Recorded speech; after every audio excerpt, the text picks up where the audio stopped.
The moment I stepped through the doors, they saw me. My stepmother's smile tightened, my father's jaw clenched. And Brandon? He smirked like I'd just wandered in from a failed life. "Look what the wind dragged back," Linda muttered, loud enough for the staff to hear. I hadn't been home in 7 years. Not since the day my father told me I was no longer part of this family for turning down his business plan and walking into federal service instead. Now, here I was, standing in the marble entryway of the Carter estate, dressed in black, carrying nothing but a small clutch that held my NSA credentials and a letter of federal assignment. But they didn't ask why I'd returned. They didn't ask how I'd been. They handed me a tray of champagne flutes. "Since you're here," Linda said flatly, "make yourself useful." And I smiled. Because they had no idea what was coming. The tray was heavier than it looked. Not because of the champagne flutes, but because of the eyes, dozens of them watching, measuring, judging, some curious, some amused, some openly smug. I hadn't been inside the Carter estate since I was 23. Back then, I was the golden child valedictorian, debate team captain, early admission to Wharton.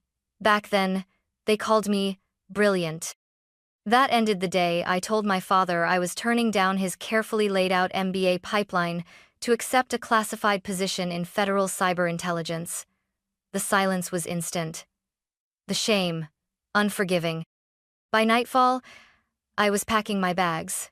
The next morning, the locks were changed.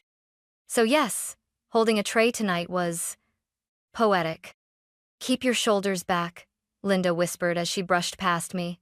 "At least try to look like you haven't completely wasted your potential." I didn't answer. I didn't have to.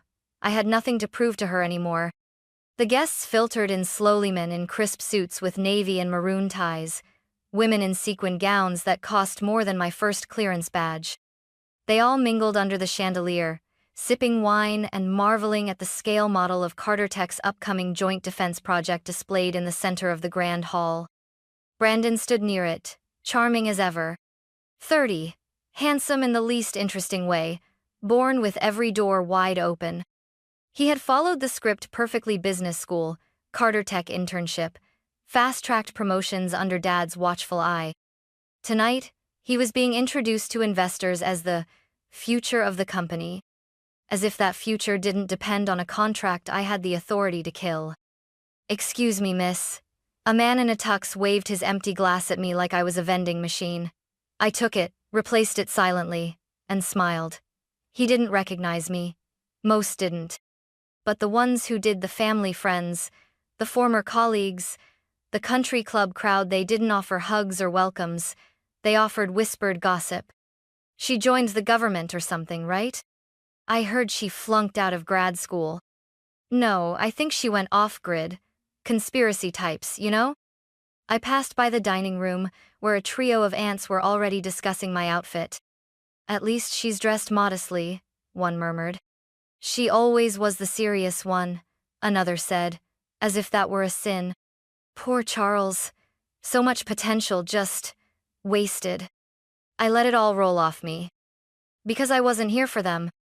I was here for the audit.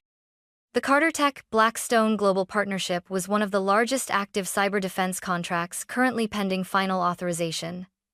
That authorization would come from my agency, and ultimately, from me. I'd been reviewing their architecture for 3 months under a code name. Tonight, I was doing a rare unannounced site visit to observe operational integrity. Normally, I would have approached this with a badge, a briefing, and a secured office. But not this time. This time, I wanted to see how they behaved when they thought I was nothing. A tall man in his 50s stepped into the room. Gray suit, piercing eyes, posture like a war general. The energy shifted. Conversations paused mid-sentence. This was him, Richard Baines, CEO of Blackstone Global. My father rushed toward him with the practiced enthusiasm of a man eager to impress. "Richard!" Charles beamed. "An honor to have you here. Let me introduce my son, Brandon Carter, our lead strategist on the Aegis interface." Baines nodded politely, shaking Brandon's hand. "I've heard the name, looking forward to the presentation." and then his gaze shifted. Across the room. To me. His eyes narrowed, brows lifted, then his expression broke into a quiet smile of disbelief. I knew that look. He recognized me. He began moving through the crowd, past the hors d'oeuvres, ignoring my father entirely. Agent Carter, he said, voice low but clear. Didn't realize you'd be here in person. My stepmother stiffened beside me. My father blinked like someone just rewrote the script he'd spent years perfecting. Richard, he said slowly. Did you just say, Agent? Baines extended his hand toward Minot to take the tray, but to shake mine. I've read your briefings. Brilliant work on the Geneva Breach Protocol. Your counter-honeypot model inspired some changes in our own firewalls. I smiled calmly. Appreciate that, sir. I thought I'd make an in-person appearance before tomorrow's audit. Consider it a surprise inspection. He laughed warmly. A damn effective one. By now, the room had gone almost silent. Eyes widened. Mouths parted slightly. Someone dropped a fork. My father's face had turned from pride to confusion to dawning horror. Linda clutched her champagne glass like it might save her from drowning. Jade, he said slowly, voice cracking. You're the federal agent they sent? Yes, I said. Technically, I'm the one deciding whether Carter Tech moves forward with the contract. But tonight, I'm just here to enjoy the party. I handed the tray to a nearby staffer and stepped forward, letting the spotlight fall where it always should have been. Not behind the tray. Not beneath the shame, but exactly where I stood, eye level, unflinching, undeniable. Game on. They didn't speak to me for the rest of the night. Not my father. Not Linda. Not Brandon. After the moment, Richard Baines called me Agent Carter. It was like someone detonated a silence grenade in the middle of the party. People whispered. They stared. Some looked impressed.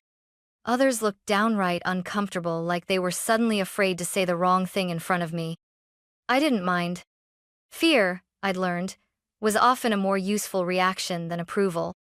I drifted away from the guests and stood near the fireplace, letting the low hum of strings from the quartet drown out the storm building behind my eyes. That moment, my father's face, frozen in confusion, Linda's champagne glass trembling just slightly in her hand, it should have felt like victory. But it didn't. Because behind the quiet satisfaction was something raw, a scar that hadn't closed, a voice that still echoed.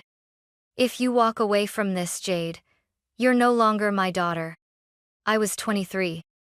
Graduated early from Penn, top of my class in applied mathematics. I had 3 internship offers at Fortune, 500 firms, 2 Ivy League MBA acceptances, and a seat already reserved next to Brandon at Carter Tech. It was all mapped out. Not for me, but for the version of me my father had built like a corporate resume. Then came the NSA letter. A recruiter had approached me quietly after a university cybersecurity showcase. They'd seen my algorithm work, my capstone project on breach detection using behavioral AI. I passed 3 background checks, 4 interviews, and was offered a place in a rotational ops team. I said yes. My father said nothing at first, just silence, followed by a scotch, followed by a single sentence. You're making a very expensive mistake. I tried to explain, tried to tell him that I wanted my own path, that public service meant something to me, that I wasn't running from responsibility, I was running toward impact. He didn't care. You want to be a spy in a basement? He spat. You think this is noble? It's pathetic.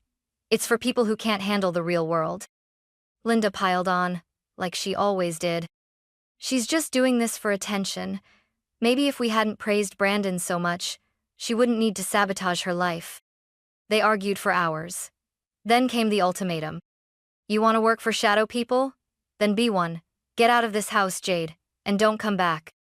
I packed my things that night. No one said goodbye. Not even Brandon. He passed me in the hallway the next morning and shrugged. Guess not everyone's cut out for success. I lived in a 1-bedroom apartment above a laundromat for 2 years. Took night shifts. Cleared endless security checkpoints. got yelled at by supervisors who didn't care where I went to school. And I never looked back. Until tonight. A soft voice broke my thoughts. Agent Carter? It was one of the junior engineers from Blackstone. Nervous, mid-30s, wearing a tie that didn't quite match.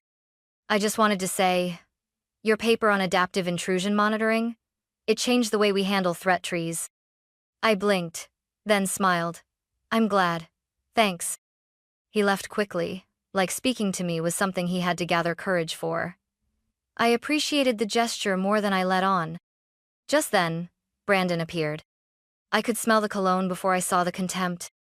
He walked up with a half smile, the kind people wear when they don't know whether to laugh or panic.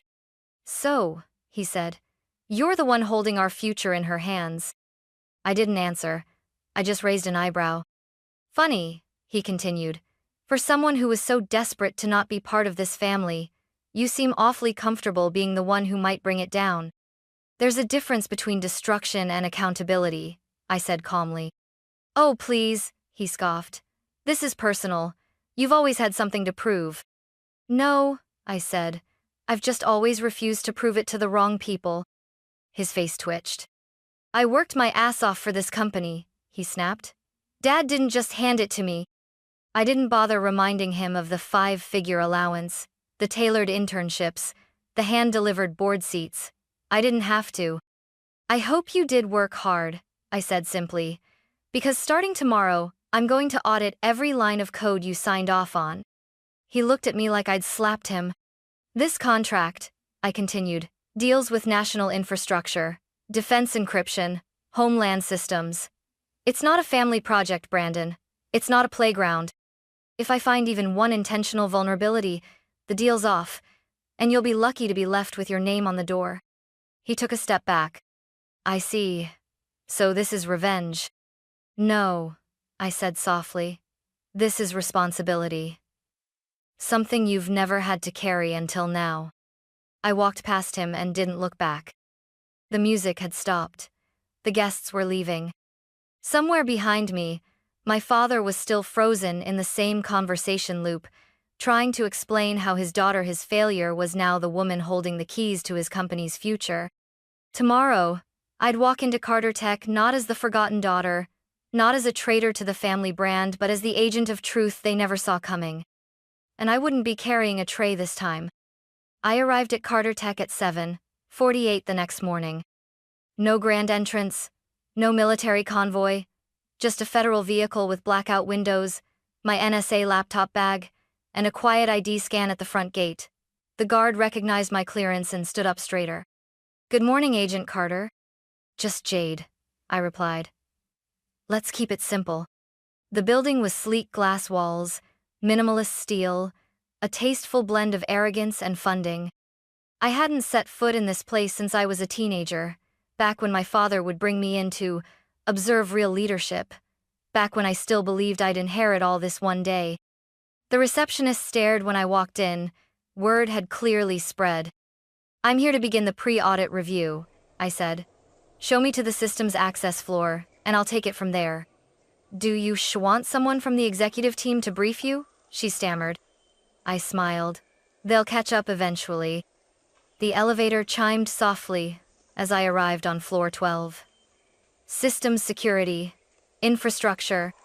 This was the beating heart of Carter Tech, where the data lived, where code was deployed, where vulnerabilities could cost lives. It was also where I'd learned just how bad things had gotten under Brandon's leadership. A young engineer named Milo met me at the server room. He blinked when he saw my badge. You're her. I'm me, I replied. You're Milo. You've been the lead on endpoint containment for this contract? Yes. Good. Walk me through your structure, from base layer to red zone shielding. I want to see how the defense segmentation was implemented and where it fails. His eyebrows shot up. Fails? There's no such thing as flawless code, I said flatly. There's only code that hasn't been tested hard enough. Milo swallowed. Right.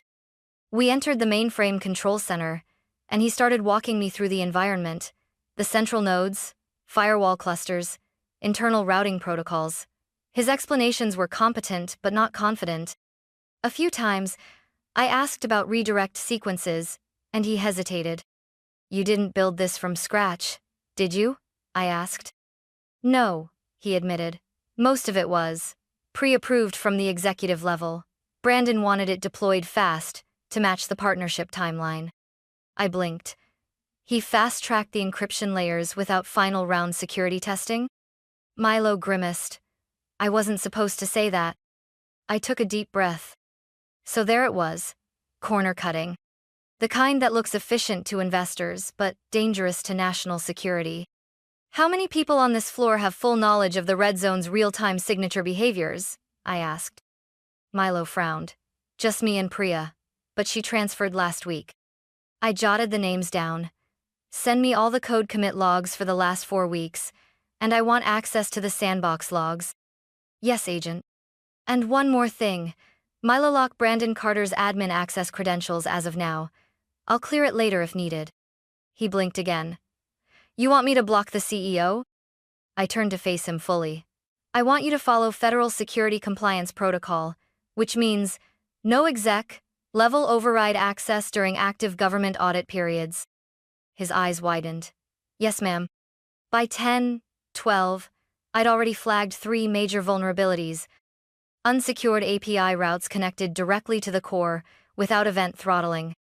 Obsolete packet inspection filters, allowing for quiet breach signatures to bypass Layer 2 detection. A bizarre timestamp deletion mechanism in the sandbox logs, probably accidental, but possibly worse.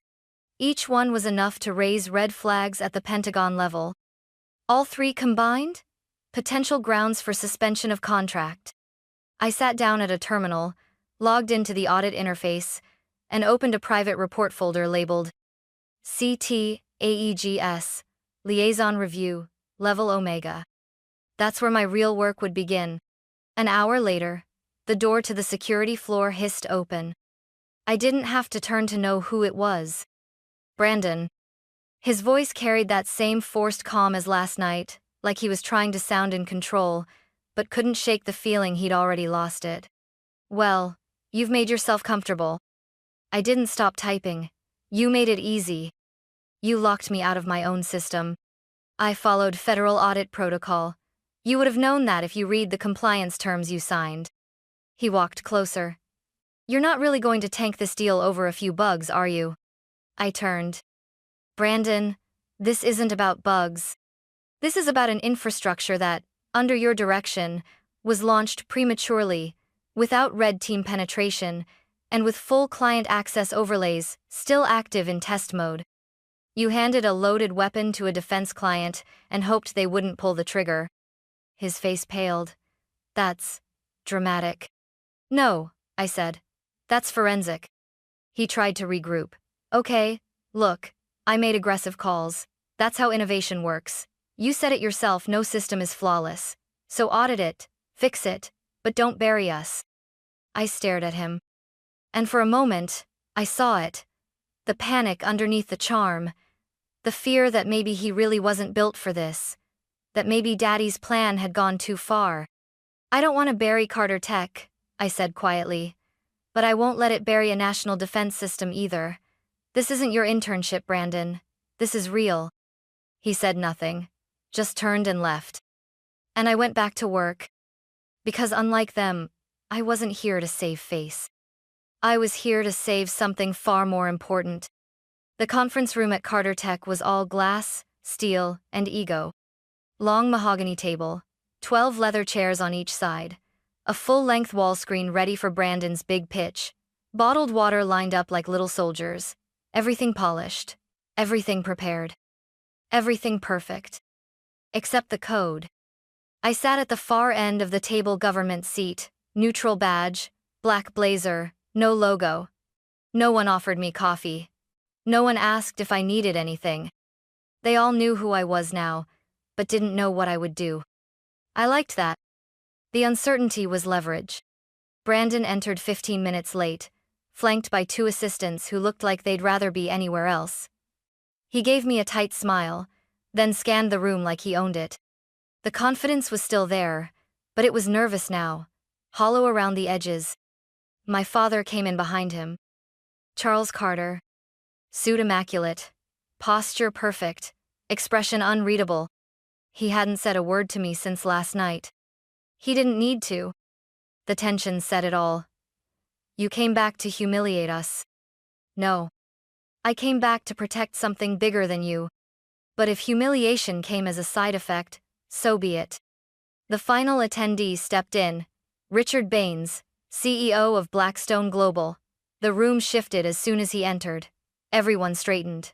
My father stood. Richard, welcome, he greeted with practiced charm. Baines gave a nod, then turned to me. Agent Carter, he said clearly, good to see you again. I trust your team is satisfied with the early findings? I nodded.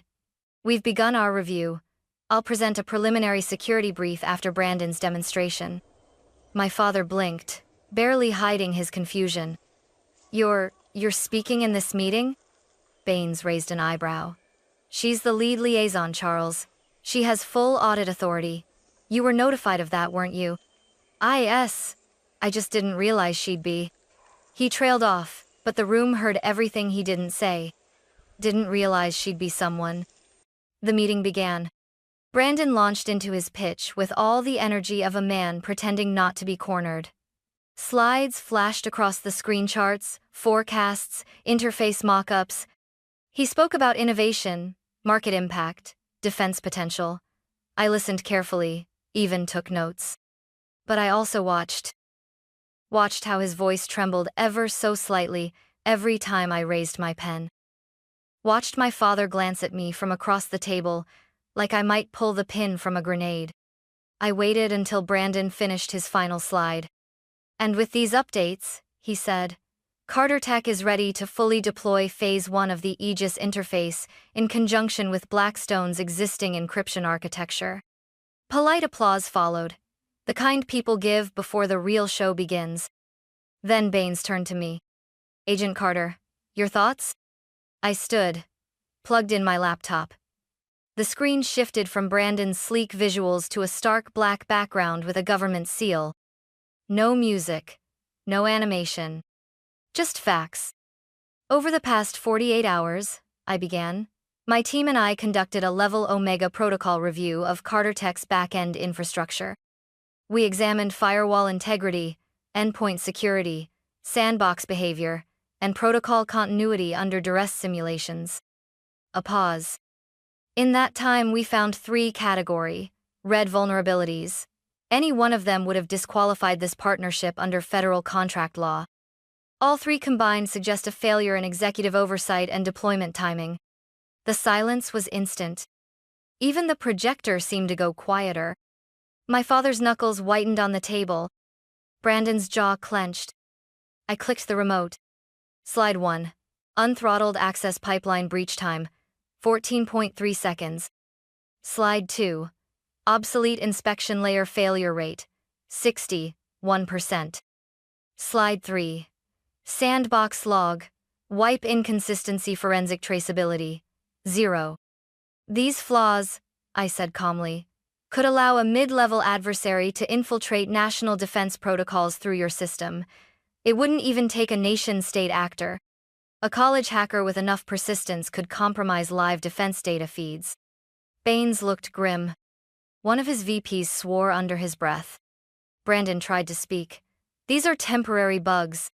They've existed for 3 full production cycles, I cut in, and you launched the prototype anyway.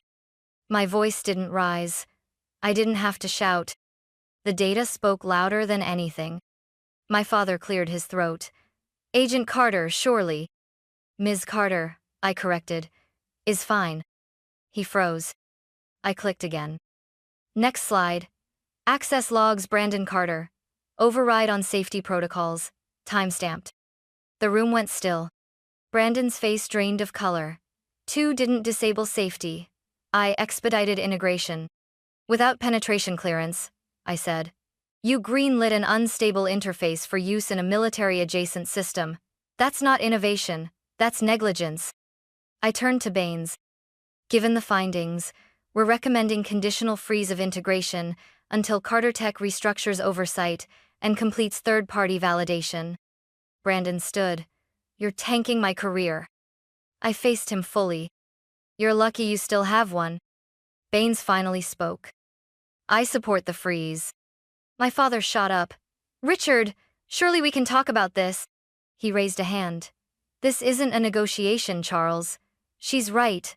I've read her work for years. Hell, I've implemented her countermeasures in my own infrastructure. If Jade says this system isn't ready, then it isn't. He looked at me.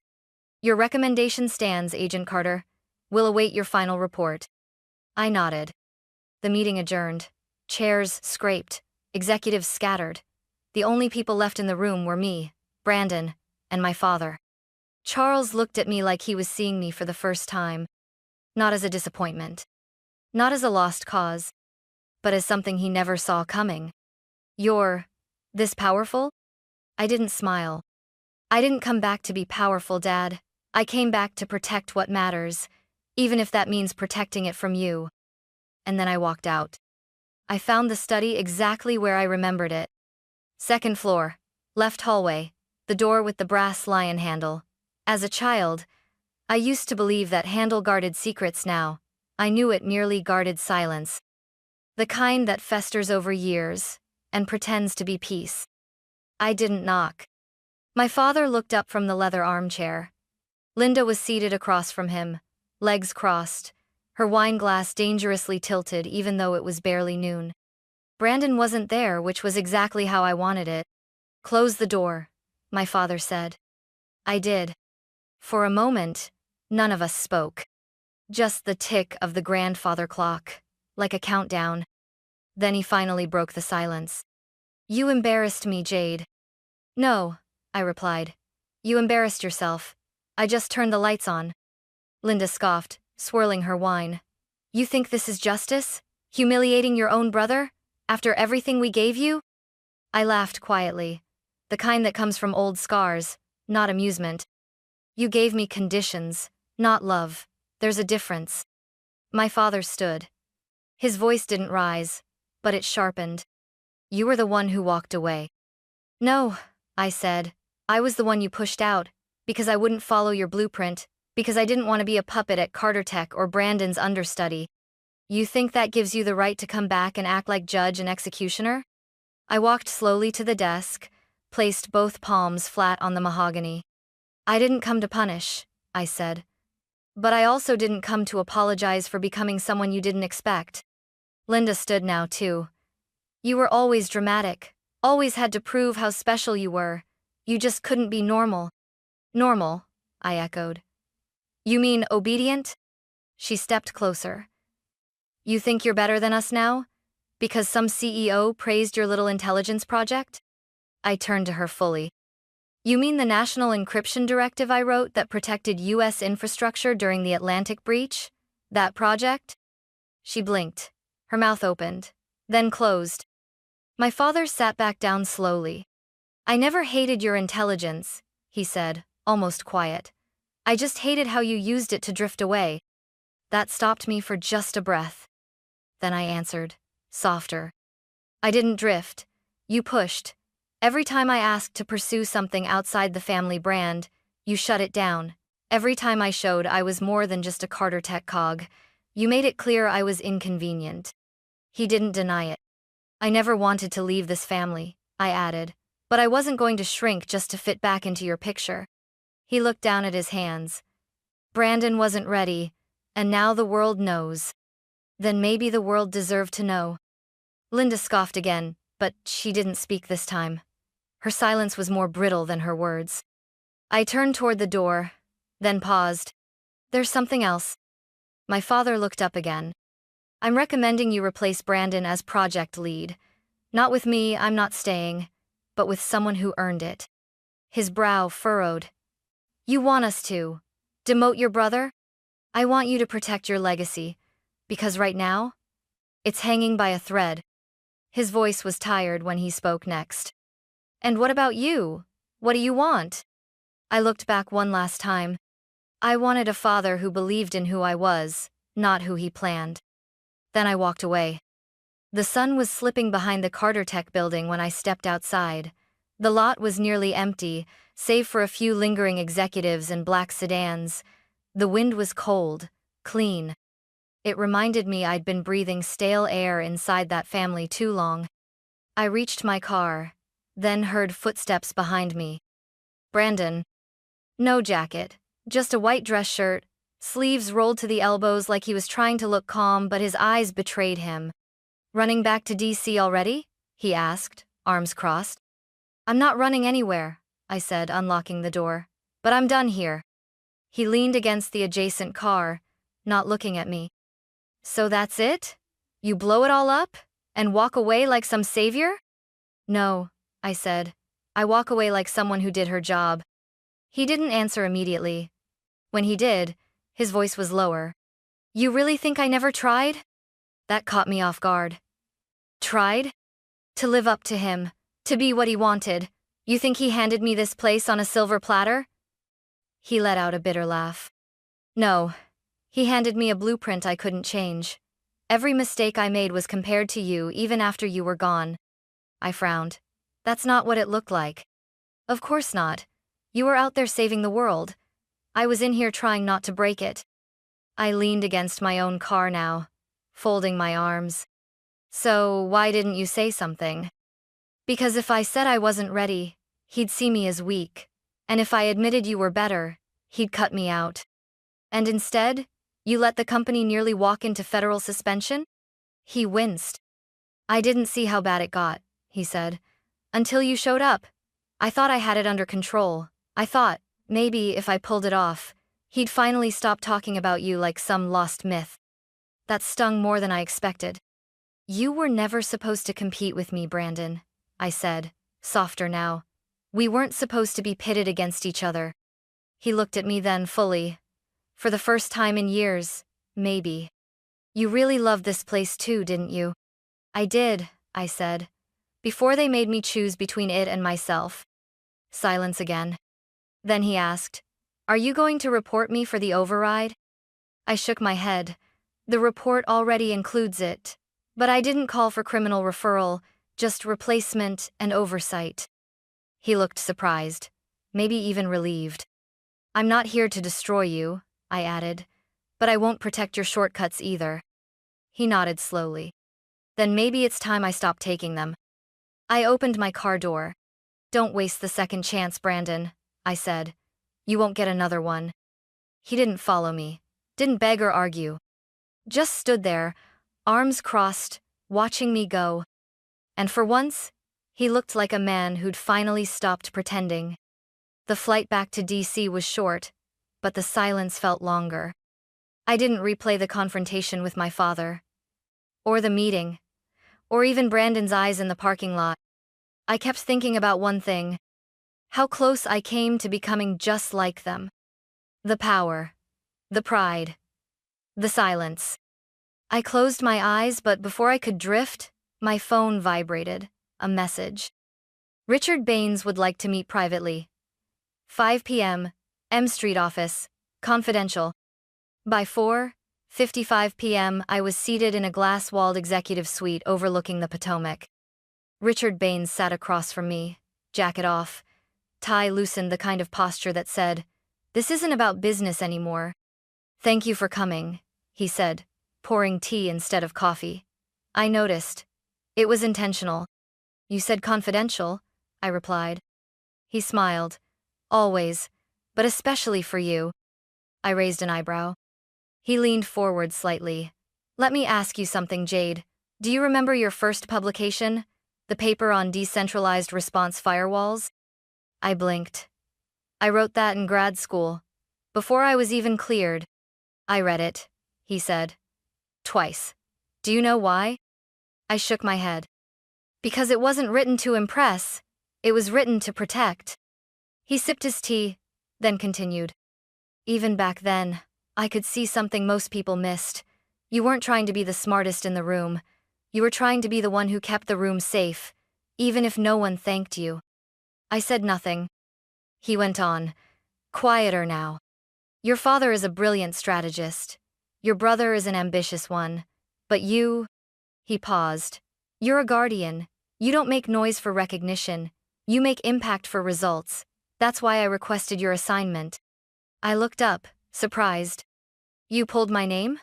He nodded. When I saw Carter Tech on the defense contract list, I knew it would be a conflict. So I asked them to send the one person who wouldn't flinch, who didn't owe anyone in that building a damn thing. The weight of that settled into the silence. And I wasn't wrong, he added. For the first time in years, I felt seen.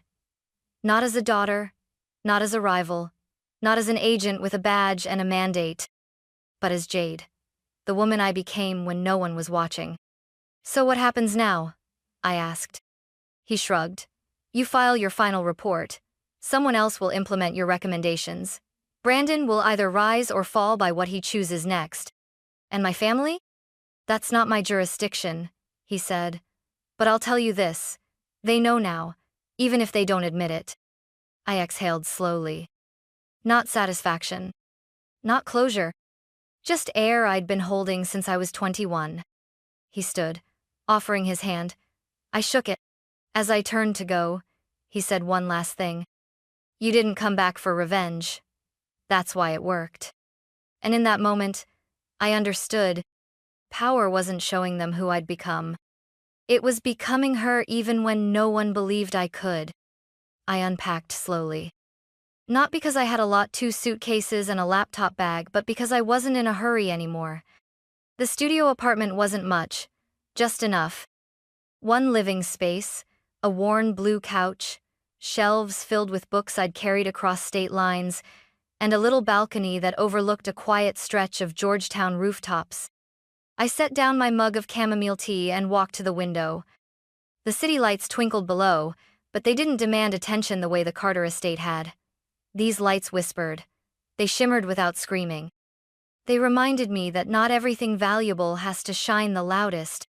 It had been 4 days since the audit. 3 days since I filed the final report. 2 days since I deleted the last message from my father, a voicemail that started strong and ended in silence. And exactly 1 day since I realized I wasn't angry anymore. That night, I made dinner, just for myself. No caterers, no banquet tables, no seating charts. Pasta with basil, a glass of red wine. Miles Davis playing low from my phone. Halfway through the meal, someone knocked. I wasn't expecting anyone. I never expected anyone. I opened the door cautiously. A young woman stood there, maybe 22.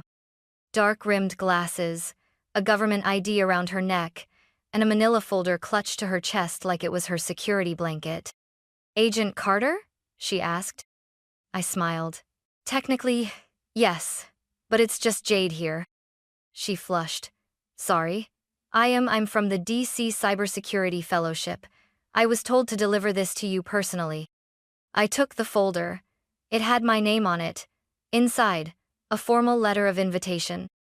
We would be honored if you would serve as a lead mentor and program designer for our National Youth Encryption Initiative. I read the first paragraph, then the second. Then I laughed gently. Of course. She looked nervous. Is it not the right time? I shook my head. It's perfect. I just didn't expect to be seen this way so soon. Her shoulders relaxed. I read your Geneva paper. It's why I joined this track. You made me feel like people like us belonged here. That hit harder than I expected. Not because of the flattery, but because I saw myself in her. In the way she clutched that folder like it was armor. The way she stood on my doorstep, unsure if she was welcome. I stepped aside. Come in, I said. You shouldn't be walking around DC with classified mail and no tea. She smiled, stepping into the apartment. An hour later, after she'd left folder delivered, conversation had, and nerves soothed, I sat back down by the window. There was no fanfare, no applause, no headline declaring I'd won. And yet I felt full. Not just of food. Of breath, of space, of possibility. I thought about Brandon, about whether he would rise or retreat. I thought about my father. Whether he was finally learning that love cannot be conditional and still be called love. And I thought about Linda, though, only for a moment. Then I picked up the pen on my side table and opened a blank page in my journal. At the top I wrote, I did not come back to reclaim the house. I came back to reclaim myself. And I did. Then I closed the book. Tomorrow, there would be new work. New minds to mentor. New ways to guard, without hiding. But tonight I let myself be still. No titles. No codes. Just Jade.